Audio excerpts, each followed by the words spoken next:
Hi guys, मैं हूं महमूद अहमद मंसूरी और आप देख रहे हैं आपका अपना channel Pioneer English Classes. Dear students, active passive के पार्ट 2 में आपका स्वागत है। इससे पहले पार्ट 1 में हमने एक्टिव पैसिव का बेसिक कॉन्सेप्ट को देखा है। यदि आपने उस वीडियो को नहीं देखा है तो प्लीज़ आप पहले उस वीडियो को देखें। और हम पार्ट 2 में स्टडी करेंगे पिछले बोर्ड एग्जाम्स में कक्षा 10वीं और 12वीं में 2010 से लेकर 2020 तक जो भी सेंटेंसेस एक्टिव से पैसिव में बदलने के लिए पूछे गए हैं उनको हम सॉल्व करके देखेंगे। साथ ही किस सरल तरीके से हम एक्टिव से पैसिव में वाक्य को बदल सकते हैं ये भी देखेंगे।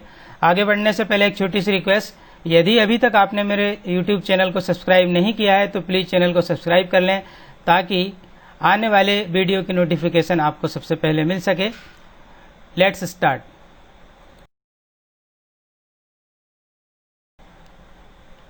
डियर स्टूडेंट्स, हम आज देखेंगे कक्षा 12वीं बोर्ड एग्जाम में अभी तक जो भी पूछा गया है हम क्रमशः 2010 से लेकर आगे बढ़ते हैं।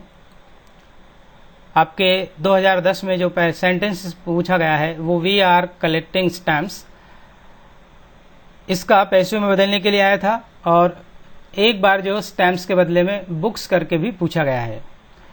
तो dear students, we are collecting stamps, इसमें सब्जेक्ट वी हेल्पिंग वर्ब है, आर कलेक्टिंग मेन वर्ब है और स्टैम्प्स ऑब्जेक्ट है।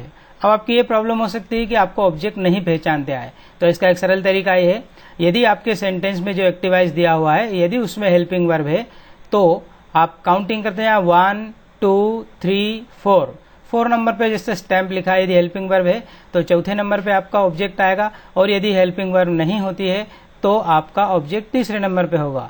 1 2 3 4 ऐसे काउंट करते हैं। हम आगे देखेंगे जब हेल्पिंग वर्ब नहीं है तो ऑब्जेक्ट को कैसे पहचानते हैं।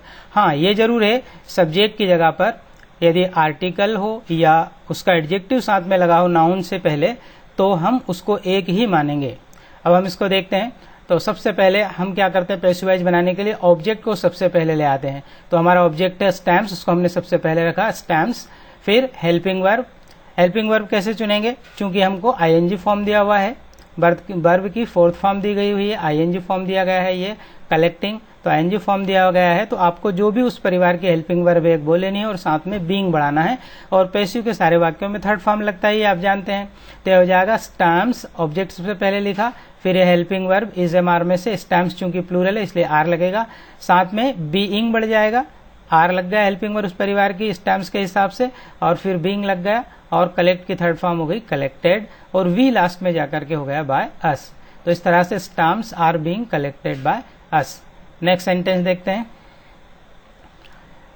नेक्स्ट सेंटेंस में आप देख रहे हैं people speak English all over the world. अब देखिए इसमें हेल्पिंग वर्ब नहीं है, सब्जेक्ट के बाद हेल्पिंग वर्ब आती है नहीं है, तो 1 2 और 3 नंबर पे आपका ऑब्जेक्ट होगा। पीपल सब्जेक्ट हो गया, स्पीक वर्ब हो गया और इंग्लिश थर्ड नंबर पे है, ये आपका ऑब्जेक्ट हो गया। यदि हेल्पिंग वर्ब नहीं हो तो थर्ड नंबर पे ऑब्जेक्ट है और हेल्पिंग वर्ब हो तो फोर्थ नंबर पे आपका ऑब्जेक्ट होगा। बाकी के जो है ये आपके ऑल ओवर द वर्ल्ड ये अदर वर्ड्स हो गए। देखिए क्या हो जाएगा, सबसे पहले पैसिवाइज में ऑब्जेक्ट चाहिए तो ऑब्जेक्ट हमने इंग्लिश सबसे पहले ले आए। कोई सी भी भाषा हो, कोई सा भी त्यौहार हो, अनकाउंटेबल चीज हो वो सिंगुलर होती है। और अब यहाँ पर हमको स्पीक वर्ब की फर्स्ट फॉर्म दे रखी है तो वर्ब की फर्स्ट फॉर्म दी हो, ऐसे एस दिया हो तो इज एम आर में से लगाएंगे हेल्पिंग वर्ब। तो ये ऑब्जेक्ट हो गया आपका इंग्लिश और हेल्पिंग वर्ब हो गया आपका इज। इज क्यों हुआ, क्योंकि इंग्लिश सिंगुलर है इसलिए। किसी भी भाषा, त्यौहार या खाने पीने की चीजें जो अनकाउंटेबल होती है वो सिंगुलर होती है। उसके बाद चाहिए आपको वर्ब, मेन वर्ब की थर्ड फॉर्म। तो स्पीक फर्स्ट फॉर्म देख रहा है, इसका थर्ड हो जाएगा स्पोकन, बचा हुआ ऑल ओवर द वर्ल्ड।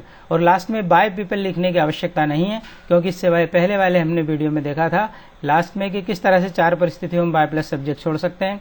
जब सबको पता हो सब्जेक्ट कौन है, दूसरा जब किसी को भी नहीं पता हो सब्जेक्ट कौन है, और तीसरा जब सब्जेक्ट अस्पष्ट है, और चौथा जब किया गया कार्य ज्यादा महत्वपूर्ण हो। इसका शॉर्ट बताया था, पीपल, गवर्नमेंट, जज, पुलिस, वन और बड़ी से मिलने वाले वर्ड जैसे संबंध, संबड़ी, नो वन, नोबडी आदि आए तो आखिरी में बाय प्लस सब्जेक्ट करने की आवश्यकता नहीं है, इसलिए इसका हो जाएगा English is spoken all over the world. Next sentence 2012 में पूछा गया we are collecting books. We are collecting books, इसमें देखिए वर्ब में आईएनजी आया तो हम इस फॉर्मूले का इस्तेमाल करेंगे। वर्ब की फोर्थ फॉर्म आईएनजी फॉर्म है। जो भी उस परिवार के हेल्पिंग वर्ब एक बोलेंगे और साथ में बीइंग बढ़ा देंगे। सबसे पहले ऑब्जेक्ट, चूंकि हेल्पिंग वर्ब है तो चौथे नंबर पे ऑब्जेक्ट होगा। 1 2 3 और 4, फोर्थ नंबर पे हो गया। बुक्स, चूंकि प्लूरल है तो उसी परिवार के हेल्पिंग वर्ब इजएमआर में से क्या लगेगी, बुक्स के साथ आर, और साथ में क्या जुड़ जाएगा, बीइंग, तो ये हो जाएगा बुक्स आर बीइंग। ये ऑब्जेक्ट हो गया, हेल्पिंग वर्ब हो गया। अब चाहिए आपको थर्ड फॉर्म, कलेक्ट का थर्ड फॉर्म हो जाएगा कलेक्टेड, और बी लास्ट में जाकर के हो जाएगा बाय अस, तो ये हो गया books are being collected by us. जैसे वी आर कलेक्टिंग स्टैम्प्स था, केवल स्टैम्प्स की जगह पर यहाँ पर बुक्स हो गया है। नेक्स्ट सेंटेंस देखते हैं। आपका अगला सेंटेंस है आई एम टेकिंग टी। इसमें भी चूंकि हेल्पिंग वर्ब एम, वही नंबर डालेंगे 1 2 3 और 4 नंबर पे टी आया। चूंकि हेल्पिंग वर्ब है इसलिए चौथे नंबर का आपका ऑब्जेक्ट है। टी को हमने सबसे पहले लाया, और यहाँ पर इजएमआर है और आईएनजी है, यानी आईएनजी फॉर्म दिया मेन वर्ब का, तो इजएमआर के परिवार में से एक लगाएंगे और साथ में बीइंग जोड़ देंगे, तो ये हो जाएगा टी इज और बीइंग, टी इज बीइंग, और टेक का थर्ड फॉर्म हो जाएगा टेकन, और बाय आई का लास्ट में जाकर के हो जाएगा मी, तो इसका हो जाएगा T is being taken by me. Next देखते हैं।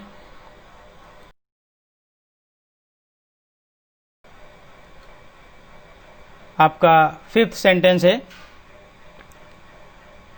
दे वर प्लेइंग हॉकी। देखिए मोस्टली जो है कंटिन्यूस के ज्यादा पूछे गए हैं। दे वर प्लेइंग हॉकी, वही 4 है, हेल्पिंग वर्ब है वर, इसका मतलब है 4 है। 1 2 3 4, तो चौथे नंबर पे आपको ऑब्जेक्ट है, हॉकी को सबसे पहले ले आएंगे, हॉकी।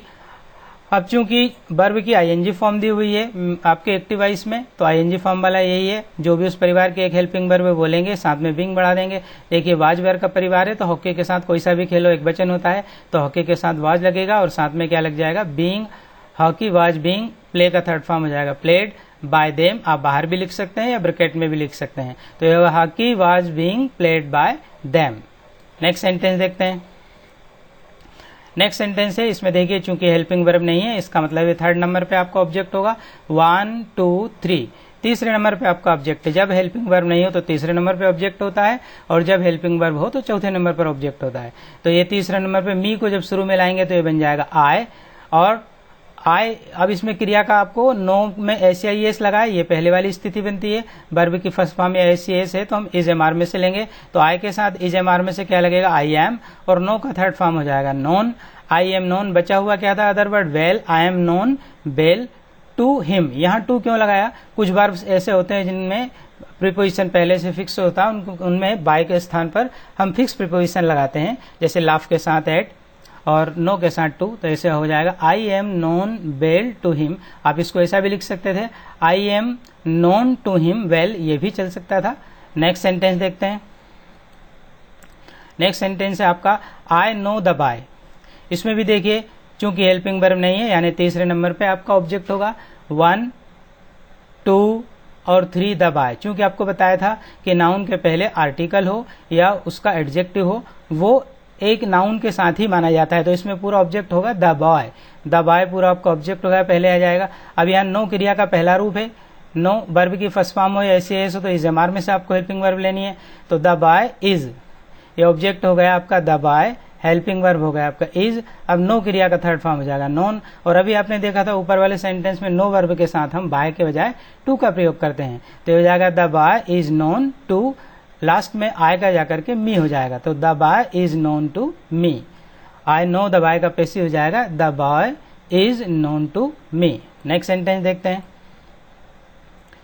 ही मेक्स टी, देखिए इसमें भी हेल्पिंग वर्ब नहीं है, यानी तीसरे नंबर पे आपका ऑब्जेक्ट होगा फर्स्ट सेकंड थर्ड, यानी तीसरे नंबर पे टी आपका ऑब्जेक्ट होगा। चूंकि वर्ब में एस या एस लगा है, ये वर्ब की फर्स्ट फॉर्म या एस हो तो हम इज एम आर में से लेंगे, तो टी चूंकि अनकाउंटेबल चीज, कोई भी खाने पीने की चीज जिसको गिन के इस्तेमाल नहीं किया जाता है, अनकाउंटेबल होती है और वो सिंगुलर होती है, तो टी के साथ लगेगा इज एम आर में से इज, और मेक की थर्ड फॉर्म हो जाएगी made by him, T is made by him.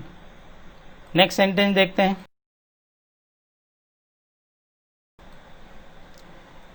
आपका नेक्स्ट सेंटेंस है मिस्टर गुप्ता टीच हिंदी। इसमें भी आप देख रहे हैं कि कोई हेल्पिंग वर्ब नहीं है। मिस्टर गुप्ता ये आपका सब्जेक्ट है, पहला नंबर पे हो गया। दूसरा टीच ये आपका सेकंड नंबर होगा और थर्ड नंबर पे आपका हिंदी है। हिंदी को पहले लाएंगे तो ये हो जाएगा हिंदी। और चूंकि वर्ब में ACIS दिया हो, वर्ब की फर्स्ट फॉर्म हो या ACIS हो तो इजेमार में से लगाते हैं। तो कोई सी भी भाषा, कोई सा भी त्यौहार, कोई सा भी खेल एक वचन होता है। इस हिसाब से हिंदी इज और टीच का थर्ड फॉर्म हो जाएगा taught. Hindi is taught by mister Gupta. By plus subject class में ले आके लगा देंगे। इस तरह से होगा Hindi is taught by mister Gupta. Next sentence देखते हैं। नेक्स्ट सेंटेंस है आपका we are playing football. We are playing football. देखिए इसमें हेल्पिंग वर्ब आ गई आर, इसका मतलब चौथे नंबर पे आपका ऑब्जेक्ट होगा। 1, 2, 3 और 4 नंबर पे आपका फुटबॉल है। फुटबॉल को सबसे पहले लाएंगे। अभी जैसे मैंने बताया कि कोई सा भी भाषा हो, खेल हो, त्यौहार हो, वो हमेशा एक वचन होता है। तो फुटबॉल जो है एक वचन है। अब यहाँ पर ING फॉर्म दिया है मेन वर्ब में, तो यहाँ पर आ जाएंगे। मेन वर्ब में ING फॉर्म हो तो उस परिवार की जो हेल्पिंग वर्ब दे रखी है उसमें से एक लगाएंगे, साथ में बीइंग बढ़ा देंगे। तो इज एम आर दिया है तो इज एम आर में से फुटबॉल के साथ क्या लग जाएगा, इज, और साथ में जुड़ जाएगा being. Football is being. Play का थर्ड फॉर्म हो जाएगा प्लेड। बाय वी का लास्ट में आकर के हो जाएगा us. Football is being played by us. देखते हैं नेक्स्ट सेंटेंस। 2020 में पूछा गया है ये, आई एम बाइंग मैंगोज। देखिए इसमें हेल्पिंग वर्ब आया है। हेल्पिंग वर्ब मतलब चौथे नंबर पे आपका ऑब्जेक्ट होगा। 1, 2, 3, 4, फोर्थ नंबर पे मैंगोज है। तो फोर्थ नंबर कौन सी फॉर्म आई है इसमें वर्ब की, ING फॉर्म आई है एक्टिव है इसमें। ING फॉर्म आई तो आप देखेंगे उसी परिवार की एक हेल्पिंग वर्ब और साथ में बीइंग जोड़ना है। तो एम हेल्पिंग वर्ब आई है तो इज एम आर का परिवार है। तो मैंगोज चूंकि प्लूरल है, बहुवचन है, तो उसके साथ इज एम आर में से क्या लग जाएगा, आर, और साथ में जुड़ जाएगा बीइंग। इज एम आर के साथ में क्या जुड़ जाएगा, बीइंग, और बाय का थर्ड फॉर्म हो जाएगा बॉट, और आई लास्ट में जाकर के बन जाएगा मी, तो बाय मी। इस तरह से mangoes are being bought by me. इस तरह से 2010 से लेकर 2020 में कक्षा 12वीं में बोर्ड एग्जाम में वह सेंटेंसेस पूछे गए थे। अब हम देखते हैं क्लास 10th में जो आपके लिए होमवर्क के लिए रहेगा।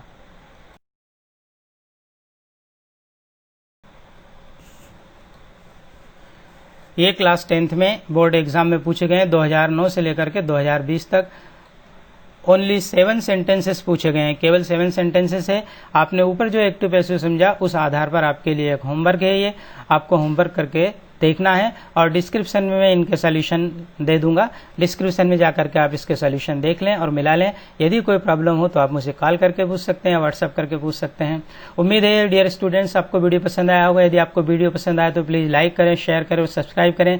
मिलते हैं फिर एक नए वीडियो में, तब तक के लिए बाय। जय हिंद, जय भारत।